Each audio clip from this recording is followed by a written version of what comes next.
Kia ora, this is Liz.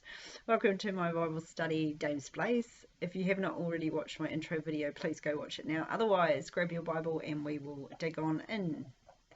The scriptures we are looking at today is John chapter 1, verses 43 to 46. So, I'll read them for you now. Where am I? The following day, Jesus wanted to go to Galilee. And he found Philip and said to him, "Follow me." Now Philip was from Bethsaida, the city of Andrew and Peter. Philip found Nathanael and said to him, "We have found him of whom Moses in the law and also the prophets wrote, Jesus of Nazareth, the son of Joseph." And Nathanael said to him, "Can anything good come out of Nazareth?" And Philip said to him, "Come and see." So when I started looking at this week's lesson, I was going to go down to verse 51, the end of the chapter, but by the time I'd done the research, I was already 13 pages in. So I've split this single event into two episodes. The first is the meetings between Philip and Jesus and Philip and Nathanael. The second episode that we will do next week is between Nathanael and Jesus. Let us begin then on the following day, which makes it 3 days since the delegation came from Jerusalem to question John. On that day, Jesus heads off to Galilee.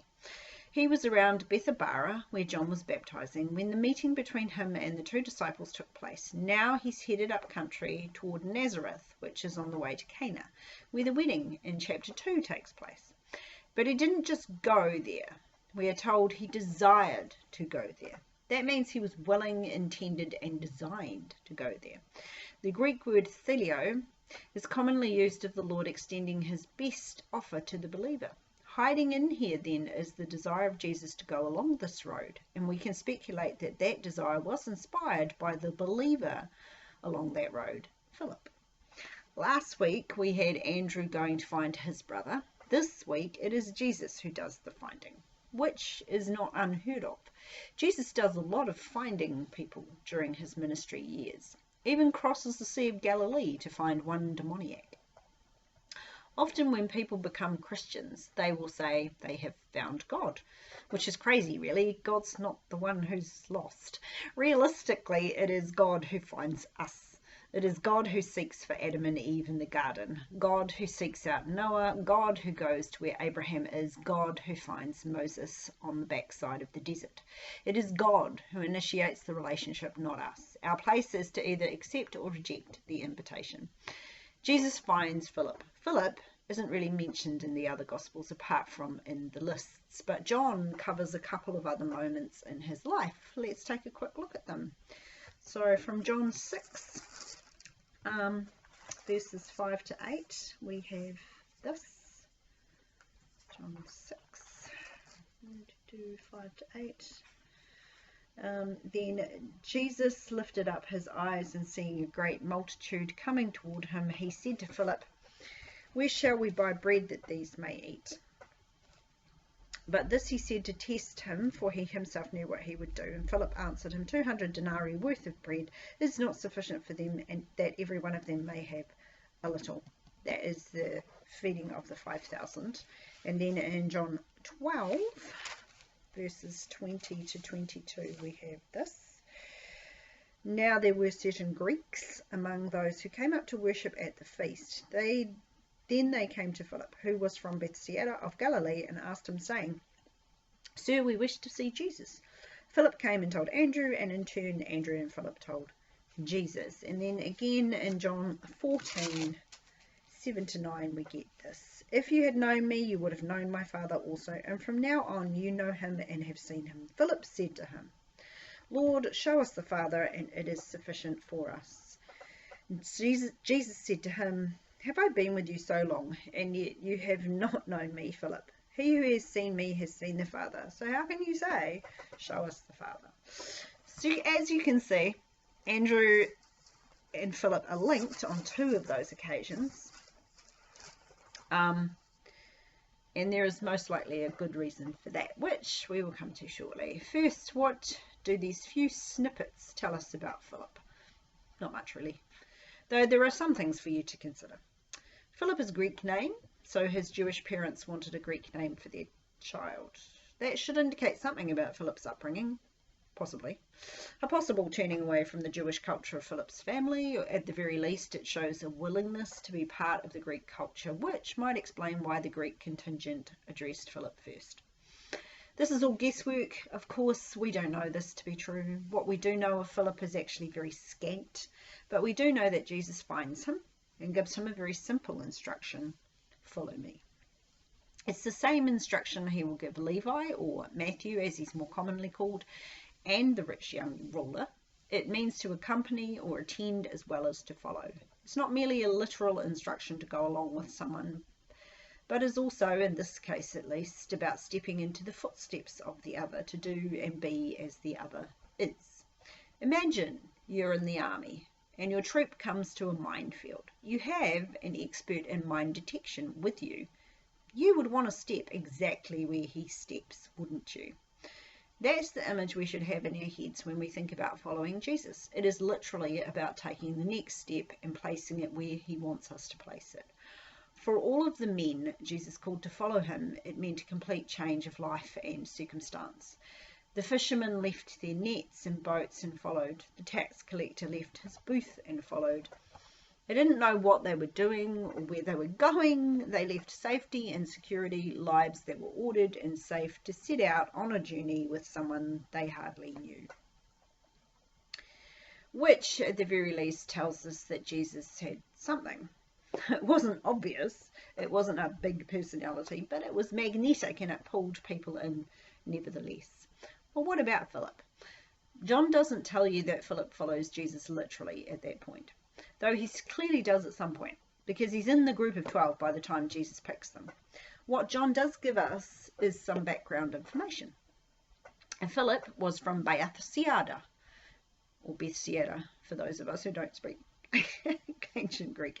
There is much controversy about this city due to the fact that the city known by archaeologists to be called Bethsaida, Julius, was within Philip the Tetrarch's territory. It sat on the eastern shore of the Jordan, which was not part of the region of Galilee in Jesus' day, which would be fine if it weren't for John's specific mention of the home of Philip in John 12:21, where it states categorically that Philip is from Bethsaida of Galilee. So the theories range from there being two cities with the same name, not an unlikely occurrence, or that there is just the one and that is the one that is meant, and they finagle around with the map to make it be in Galilee. The fact that John specifically tells you in which province Philip's hometown is would seem to indicate that there was more than one. Else, why give you the defining mention of Galilee? Also, to me at least, it seems odd that Philip would be headed down the same road as Jesus, who was heading northwest, if he were heading for Bethsaida. Julius, which is almost directly north of the baptism spot near Bethabara. If we consider the route of Jesus, he is coming from Bethabara, heading homeward toward Nazareth and further on to Canaan. This is a north journey. Philip is on his road somewhere when Jesus comes across him. It would seem most logical then to assume that there were two cities, one of them being on the western side of the sea, somewhere around Canaan or Nazareth or even Capernaum.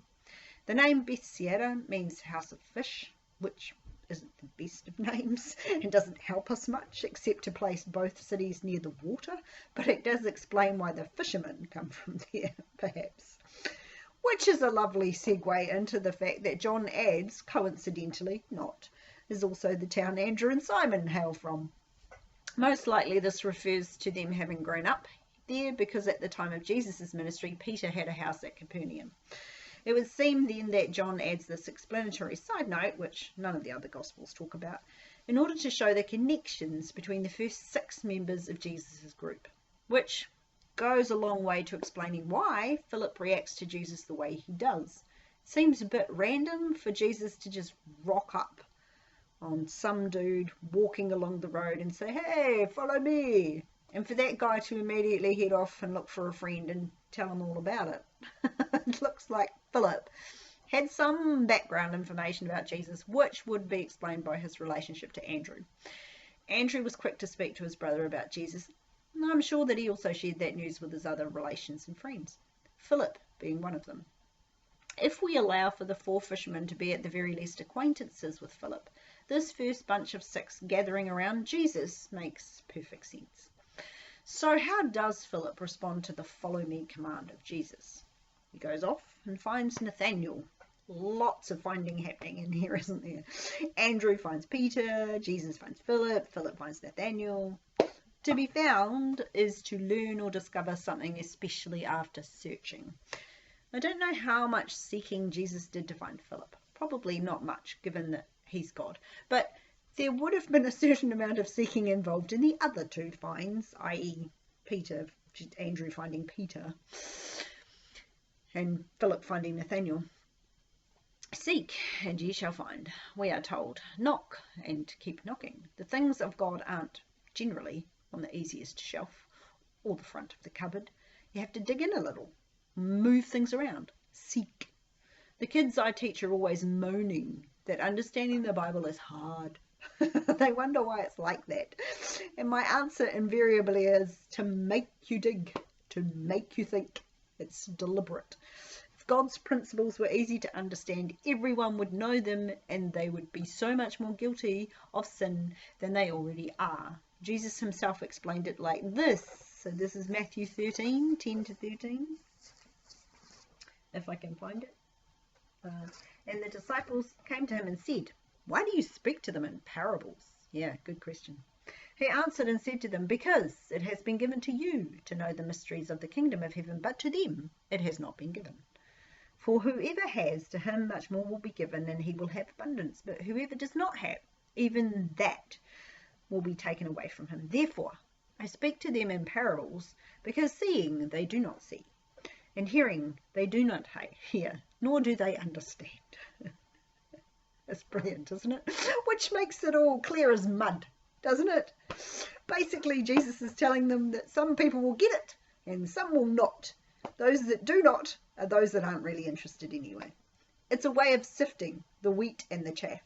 Those that seek are those that are really interested, and they are rewarded by understanding upon understanding. The harder you dig into the scriptures, the more treasure you find.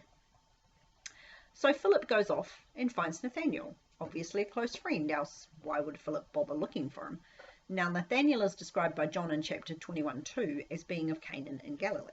As I've already mentioned, Jesus was heading to the wedding at Canaan. From the description that Jesus gives of Nathaniel in verse 48 being under the fig tree, it would appear that he was at home. To me, this indicates that Philip and Jesus spent some time on that road, and given that he has disciples with him when he attends the wedding, one of whom must have been John because it appears to be an eyewitness account, we can say then that he wasn't alone on the road. What I imagine happened is that the four fishermen accompany Jesus on his way to the wedding. They pass Philip along the road. Jesus notices him and specifically tells him to follow him. Philip does, and then as soon as they get to the city, he heads off to Nathaniel's house to bring him into the mix. Does this completely change your ideas of what's going on here? But does it make sense of what John tells you happens in chapter 2? This seems to me to be the most logical picture of how Jesus and the disciples arrive at the wedding.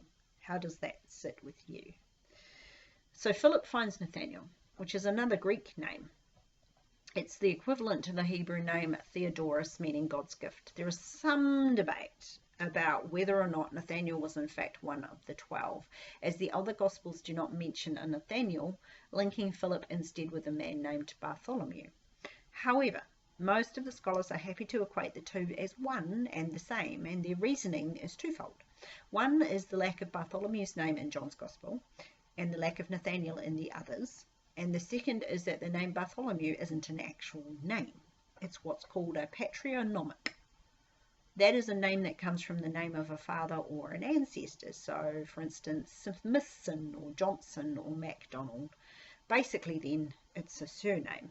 It literally means son of Ptolemy or Talmay, which would make it highly likely that they are, in fact, the same name, man, and that for some reason the Synoptic Gospels call him by his formal name, where John called him by his first name. Perhaps all this indicates is that there was a friendship between them, which would make sense if you considered that it is Andrew and John, if we assume John is the unnamed disciple, who were the first disciples of the Baptist and then swapped allegiances to Jesus. Andrew is linked with Philip. Philip is linked with Nathaniel. John's Gospel is the only one to mention these two meetings between Jesus and these men. Does this not all make you think that these four knew each other pretty well? That they might even have been mates? It certainly makes me think that. Philip's description of Jesus is slightly different to Andrew's. To Andrew, he was the Messiah. To Philip, he is him that Moses in the law and the prophets wrote about. Andrew appeals to the personhood of Jesus. Philip goes straight to the scrolls. Does this tell us that Nathaniel is a little more versed in the scrolls than the others? Possibly. Some of the scholars mention Nathaniel being well versed in the law. I'm not sure where they get that from. There is little to indicate it in the scriptures, but it's entirely possible. Nathaniel does not appear to have had a job at the time Philip finds him, so he may have been a student of the scrolls, but I won't go any further than saying he may have been. The one Moses and the prophets wrote about. The phrase Moses and the prophets to the Jewish mind encompasses everything that we call the Old Testament. From the seed of the woman who will crush the serpent's head to the one prophet who will be greater than Moses, Jesus shows up all over the scriptures as a constant promise of redemption to the Israelites. Philip is telling Nathaniel that the promise has now been fulfilled. He also adds to his description, Jesus of Nazareth, the son of Joseph. It's quite a detailed description of our Lord, and it appears also to be spoken as if the hearer already knows something about the person being spoken of. So perhaps Nathaniel and Philip have been hearing rumours about this person, and now he's here. How exciting. You'd think Nathaniel would be jumping for joy, but what he focuses in on is the name of a town. A town not too far away from his own town, Nazareth. Can anything good come out of Nazareth? Clearly, Nathaniel has a poor opinion of Nazareth, and that has led many to believe that it must have been a place of bad repute. But actually, it's only Nathaniel's opinion. Sure, they tried to kill Jesus by throwing him off a cliff, but does that make them bad? In one sense it does, actually, because if they really believed he was a blasphemer, they should have been stoning him to death, not throwing him off a cliff. Still, that doesn't completely prove that Nazareth was a terrible city.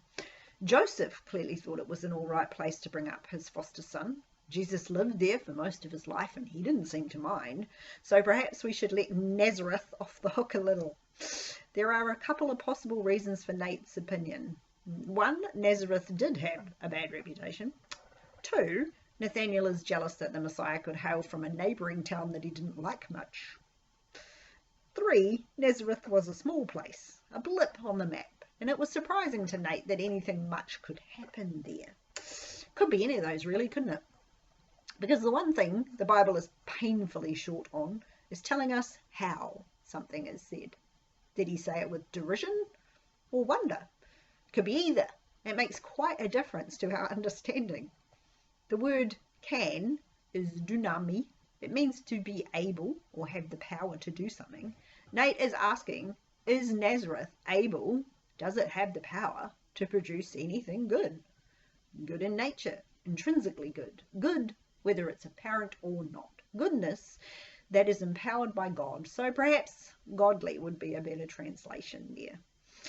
It seems that the idea of anything from God coming out of Nazareth is shocking to Nathaniel. Like, to him it's just not possible. Surely you can't have the one Moses and the prophets spoke about coming out of somewhere like Nazareth.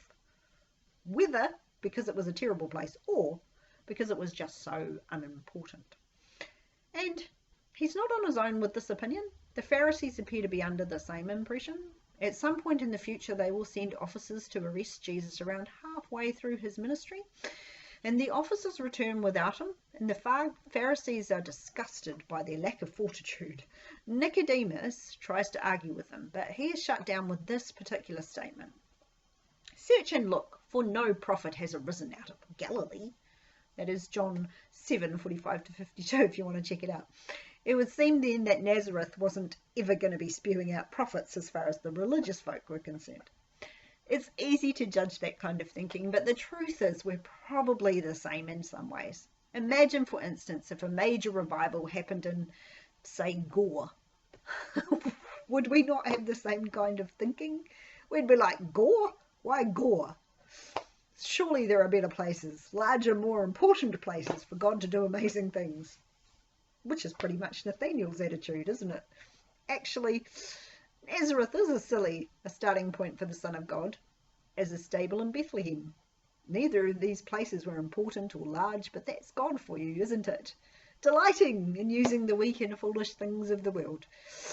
We should probably expect Jesus' return to be first seen in some inconspicuous place, like, I don't know, New Zealand, for instance. First to see the sun, possibly first to see the S-O-N sun. Just a thought, don't build a religion over it. For Nathaniel, Nazareth was his blind spot. Nothing good could possibly come from there. Do you have a blind spot that you haven't noticed until now? Is there somewhere or some walk of life, some other religion perhaps, that you think nothing good can ever come out of? Philip deals with Nathaniel's skepticism in the best way possible. Come and see. It's the same phrase in English that Jesus used when Andrew and probably John asked, "Where are you staying?" But it's not the same in Greek. When Jesus used it, it had to do with perception. Here it simply means to see as in behold, and it means to look at something and then call attention to what follows from that look. Philip wants Nathaniel to come and look, to see for himself, which is the best response to doubt and a great lesson for us. It's not our job, to convince people of God or Jesus. It's our job to introduce them to him and let him do the convincing. I like that, it takes the heat off. I don't have to prove God is good or kind or loves them. I can simply make them thirsty and then lead them to the water of life. Unfortunately, the church as a whole seems to forget this fundamental fact. We've spent centuries trying to force, coerce and cajole people inside our churches when really we should be following Philip's example. To the doubting skeptic, we should simply say, "Come and see." To the die-hard atheist, we should say, "Come and see." To the doubting critic, we should say, "Come and see." Know how to explain Jesus and what he does in your life. Give your testimony, show them the way, but let Jesus do the serious legwork of convincing them of who he really is. The Great Commission was to go and make disciples. Disciples are learners, students, followers. It's not our job to make Christians. That's God's job. So, feel a little easier in your evangelism this week. And remember, you don't have to convince them. Your job is to introduce them, to whet their appetite, and then to say, "Come and see." And here endeth the lesson for this week. I hope that you have a good one. Ka kite anō, and God bless.